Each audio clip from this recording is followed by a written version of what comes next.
Hey, it's Kyle here. Today I'll be reviewing The Wolf Age by Tore Skeie.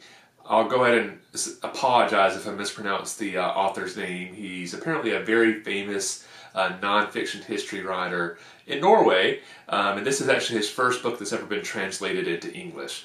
But I'll say I'm by no means an expert on how to pronounce Norwegian names, so I'm sorry if I just butchered the author's name, but did my best, but hopefully I got close. The Wolf Age is a very fascinating non-fiction book that covers a period of time around the year 1000, about 30 years before and about 30 years after, and basically is focused on the time period where the Vikings, various leaders, various kings from Denmark and Norway are based in the process of constantly raiding England and actually trying to conquer England and incorporate it in part of kind of like a North Sea empire. In fact, the little subheader on the front cover of the book is "The Vikings, the Anglo-Saxons, and the Battle for the North Sea Empire."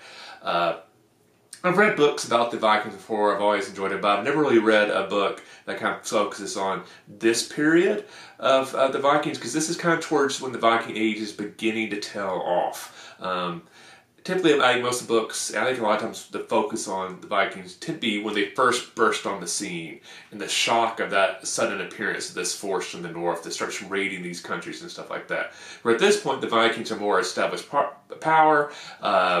They have more, instead of like Vikings, like individual chieftains raiding, it's more like Viking kings are organizing these huge kingdoms and empires to raid on their behalf. They're starting to play a big role in European politics.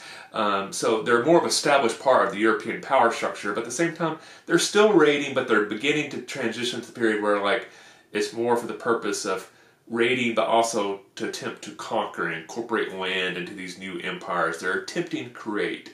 Very fascinating book. I really enjoyed the writing style.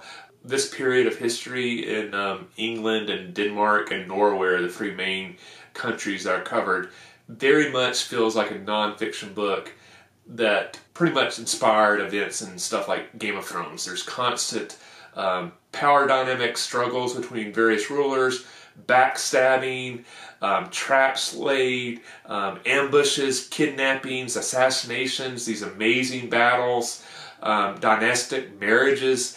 It's very much almost like Game of Thrones, but in reality, stuff that's really happened. Which is one reason I've always loved history, is in a lot of cases the stuff that actually happened is much more fascinating and interesting than anything that any writer can come up with, any TV show, movie, or a fiction book.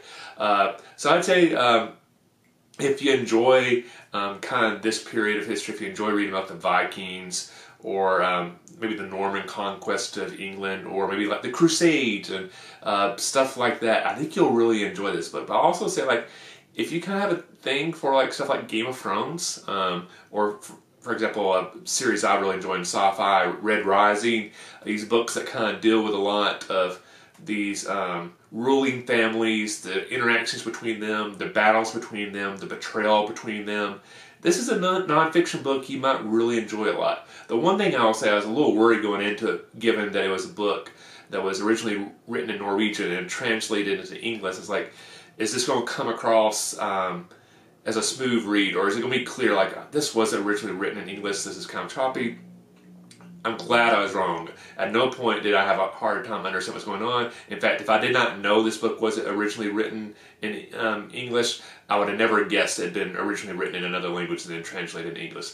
I think the entire time I was reading the book, there was only one time, and the word happens twice, where I think there was a mistranslation, where I think they meant to translate wheat, but they translated it as corn instead, and they talk about corn being grown in England. And I was like, as a historian, I know corn wasn't in this part of the world at that time. So that was the only time I caught a word that, at least for me, was obvious that there was a mistranslation. But 2 times in the entire book is not a hard time. And at the same time, I understood exactly what they were still talking about, so it didn't take away from my enjoyment of the book. Found this book so fascinating, so interesting, but also at the same time, I learned a lot. Really loved it a lot. My only small complaint is, especially the second half of this book, really focuses on 2 Viking leaders. Olaf, who basically dominates Norway, and Canute, who's kind of the greatest Viking leader of this era. He basically conquers England. He's the king of Denmark. He begins conquering parts of Sweden and Norway and kind of creates kind of a North Sea empire during his life that honestly, once he passes away, quickly crumbles. And those two characters are very fascinating. Their dynamics in the book go from allies to enemies to maybe allies again, and a variety of complicated interactions that might go along with that, as you might guess.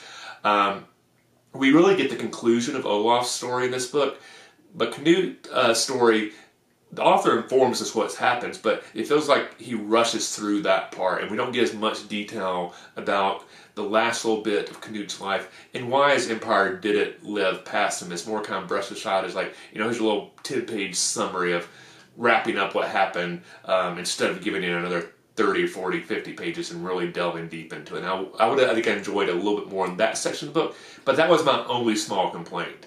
I honestly would probably give this book like a 9 out of 10. I really loved it, and honestly, if this author ever has any more books translated in English, I think I'll check it out because I really enjoyed The Wolf Age a lot.